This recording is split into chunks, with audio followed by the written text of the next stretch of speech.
ఓం నమో వెంకటేశాయ. TTD latest updates కి స్వాగతం. ఈ రోజు అనగా నవంబర్ 15వ తేదీ శనివారం రోజున తిరుమలలో భక్తుల రద్దీ అయితే సాధారణంగా ఉంది.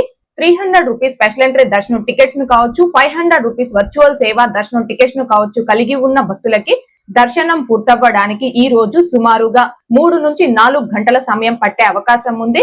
అలాగే ఆఫ్లైన్ ఎస్ఎస్టీ టోకన్స్ కావచ్చు, శ్రీవారి మెట్టు మార్గం దివ్య దర్శనం టోకన్స్ ను కావచ్చు కలిగి ఉండి స్వామివారి దర్శనంకి వచ్చిన భక్తులకి ఈ రోజు దర్శనం పూర్తవ్వడానికి సుమారుగా 3 నుంచి 5 గంటల సమయం పట్టే అవకాశం ఉంది.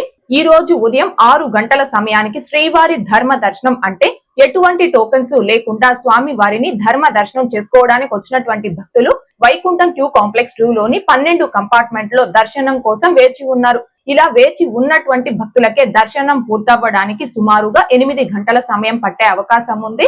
ఇకపోతే ఈ రోజు ఎటువంటి దర్శనం టోకన్స్ లేకుండా నేరుగా తిరుమలకు వచ్చి స్వామి వారిని ధర్మ దర్శనం చేసుకోవడానికి కొత్తగా ఈ రోజు ఎవరైతే ప్రీ దర్శనం క్యూ లైన్ లో జాయిన్ అవుతారో ఆ భక్తులకి దర్శనం పూర్తవ్వడానికి సుమారుగా 10 నుంచి 12 గంటల సమయం పట్టే అవకాశం ఉంది. భక్తుల రద్దీని బట్టి దర్శనం పూర్తయ్యి ఈ సమయాలలో కూడా మార్పులు ఉంటాయి. కాబట్టి శ్రీవారి భక్తులు ఈ విషయాన్ని గమనించుకోవాల్సిందిగా కోరుచున్నాను. అలాగే తిరుమల స్వామివారి దర్శనాలకు వచ్చే ప్రతి ఒక్కరూ తప్పనిసరిగా తమ ఆధార్ కార్డులను తమ వెంట తీసుకుని రావాల్సిందిగా కోరుచున్నాను. ఇకపోతే నిన్న అనగా నవంబర్ 14వ తేదీ శుక్రవారం రోజున 66,709 మంది శ్రీవారి భక్తులు స్వామివారిని దర్శనం చేసుకోగా 24,053 మంది శ్రీవారి భక్తులు స్వామి వారికి తలనీలాలను సమర్పించుకున్నారు.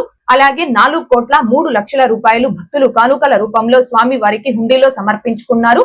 ఈ రోజు అనగా నవంబర్ 15వ తేదీ శనివారం రోజు తిరుమలలో భక్తుల రద్దీ అయితే సాధారణంగా ఉంది. ఓం నమో వెంకటేశాయ. Thanks for watching.